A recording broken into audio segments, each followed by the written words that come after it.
Last month, China made headlines around the world for announcing it had built a fully functioning 1,500-room hospital in just 5 days. This remarkable feat of engineering and logistics was executed in response to a COVID-19 surge in Nangong, a city in Hebei province. It recalled a time earlier in the pandemic when workers in Wuhan erected a 1,000-bed hospital in a little over a week. Right now, even in the teeth of the coronavirus, China's energetic builders are not only creating hospitals at breakneck pace, but moving startlingly quickly in the sphere of high-speed rail, bridge building and skyscraper construction. So today we're putting on our hard hats and asking exactly how does China build so fast?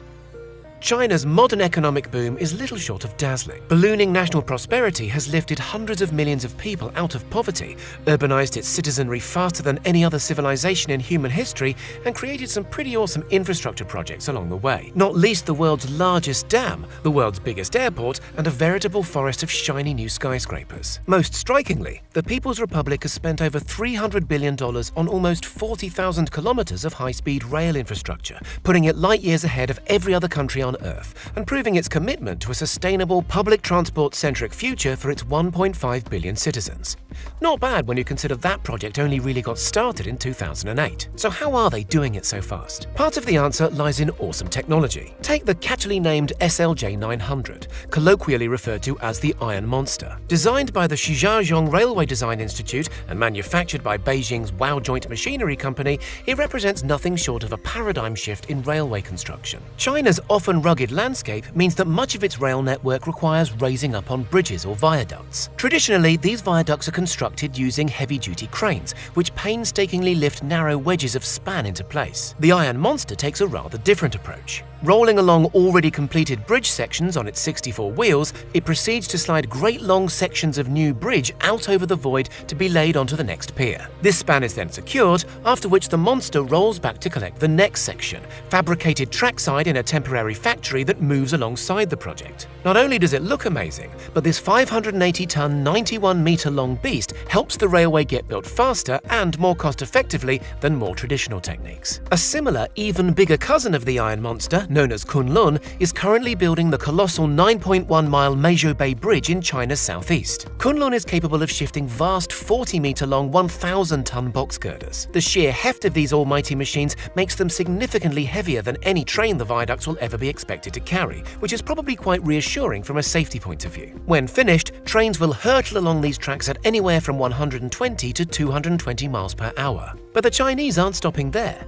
They're currently testing a prototype maglev train around Shanghai, which could well be zooming commuters to work at around 350 miles an hour by the year 2025. Tunneling is another field in which the Chinese excel, using machines reportedly dreamt up with the help of German freelance engineering consultants. These boring machines, which are anything but boring, burrow as far as 10 meters a day at a unit cost of just $10 million per kilometer. That might sound expensive until you learn that a kilometer of tunnel in the US will typically set you back a cool $50 million. However, on China's rail network, as on its lightning-quick hospital building program, construction technology is only part of the answer. The nature of China's political and regulatory framework is, in truth, probably the most significant factor in how things get built so quickly there. Compare the process of building a high-speed railway in China with a similar project in any typical Western country. In the West, before a single meter of track is laid, detailed feasibility studies are commissioned to work out whether or not the line is likely to be profitable. If not, there's very little chance it will get built. In China, the railways are funded by the government. Much of the network, especially in less populous regions of the country, consistently fails to make money. For instance, the Zhengzhou-Xi'an high-speed railway ran just 30 trains in 2016, making a multi-billion-dollar loss. Other factors, such as harsh climate conditions on the line from Guiyang-Guangzhou, cause eye-wateringly high maintenance costs that all but obliterate profits. No problem when the cashed-up central government in Beijing is footing the bill. High-speed lines in Western countries are often delayed by years, or at least expensively rerouted whenever environmentally sensitive habitats are seen to be threatened by the development. This is considered less of a problem in China, for better or worse,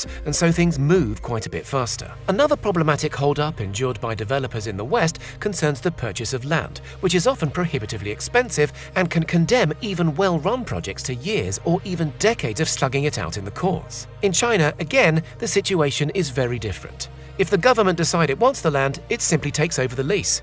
Compensation is often provided, but with little or no right of appeal. Fundamentally, the nature of electoral politics means Western leaders are often reluctant to sign off on potential potentially unpopular schemes, like railway lines, whose benefits might not become obvious for a generation. If a big noisy construction project might upset the electorate, any politician defending a slim majority at a forthcoming election will try and duck any hard decisions. This wastes a great deal of time. In China, senior leaders on the whole don't need to answer to their electorates, at least not in quite the same way. That arrangement isn't to everybody's taste, to be sure, but China's long-termist philosophy is undeniably helpful to its construction industry. When the Chinese government announced it would spend 2.8 trillion yuan on railway infrastructure between 2016 and 2020, organizations like the Beijing Wow Joint Machinery Company knew they could confidently invest time and money developing the Iron Monster, knowing ample lucrative contracts would follow and justify all that R&D outlay. China's mighty vision for infrastructure isn't constrained within its own borders.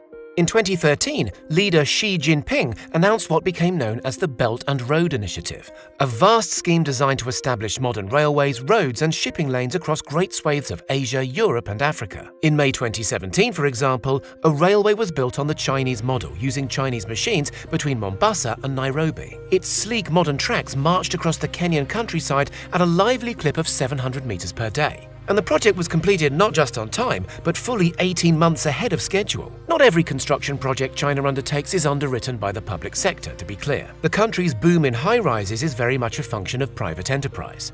But the booming economy and vast, rapidly urbanizing population have enabled construction firms and engineers to get pretty creative in this sphere as well. Take this so-called wall-climbing monster, also known as the skyscraper machine. Designed and built by a team of Chinese engineers who filed no fewer than 8 patents realizing their brainchild, this smart 2,000-ton behemoth has already been used on multiple 100-story-plus tower projects, not least China Zun, Beijing's tallest tower at 528 meters. Each of the wall-climbing monster's 12 hydraulic jacks is capable of bearing 400 tons in weight, and it builds an entire floor every 3 days. Oh, and it's hurricane-proof. Some critics argue China is building much too fast, if anything, pointing to a glut of so-called ghost cities across the country. They say that as the global economy sputters, many such silent towers are doomed to remain empty. However, China is betting its population will only go on growing and urbanizing, and so it's better to have all that infrastructure established in an orderly fashion rather than allow it to evolve higgledy-piggledy as in the West. Critics also point to China's less than optimal construction safety record,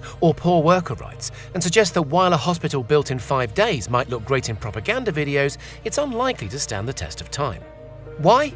Poured concrete, which forms the basis of almost all modern construction, takes around 28 days to cure and dry. Accelerate that process for whatever reason, and cracks are more likely to appear, which inevitably creates bigger problems down the line. By contrast, in the UK, London's Excel Convention Centre was turned into a high-tech COVID hospital in just 9 days last springtime. When the pandemic ultimately passes, the Excel will go back to its former use. That's surely a far more sustainable and cost-effective proposition all round, if less eye-catching from a headline writer's perspective. Still, there's no disputing the fact that China's rapid building boom is a marvel to behold. Ambitious new technologies infused with near-bottomless budgets and an unprecedented degree of sophisticated central planning show what can be achieved when human might and ingenuity are applied to the great challenges of our age. What do you think?